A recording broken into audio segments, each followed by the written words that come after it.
আসসালামু আলাইকুম। আমি আছি সাজেকের হেলিপ্যাডে। এই যে এটা হেলিপ্যাড। হঠাৎ করে এখানে খেয়াল করে দেখলাম হেলিপ্যাডের পাশেই 360 ডিগ্রি সেলফি বোর্ড বসানো এবং সেলফি বোর্ডটা ঘুরছে এবং এই সেলফি বোর্ডটা ঢাকা থেকে কিনে নিয়ে এসেছে এই যে রিয়াদ, আমাদের এক ছোট ভাই। রিয়াদ সাজেক ট্যুরিজমের সাথে জড়িত। আগে সে একটা রিসোর্টের ম্যানেজারে চাকরি করত এবং সাজেক ট্যুরিজমের প্রসারের সাথে সাথে রিয়াদ চাকরিটা ছেড়ে দিয়ে এই সেলফি বোর্ডটা কিনে নিজেই একজন উদ্যোক্তা হিসাবে কাজ শুরু করেছে। সাজেকে বেড়াতে আসা পর্যটকদেরকে সুন্দর সুন্দর ছবি ভিডিও তুলে দেওয়ার উদ্দেশ্যে ও এই সেলফি বোর্ডটা নিয়ে কাজ করছে। আপনারা যারা সাজেক বেড়াতে আসবেন তারা এই রিয়াদকে দেখতে পাবেন, ওর সেলফি বোর্ডে ঘুরে ঘুরে ছবি ভিডিও তুলতে পারবেন।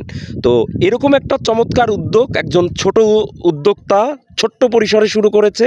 ওর জন্য অনেক অনেক দোয়া ও ভালোবাসা রইল। আপনাদের কাছ থেকে বিদায় নিচ্ছি। রিয়াদের জন্য সবাই দোয়া করবেন। আসসালামু আলাইকুম।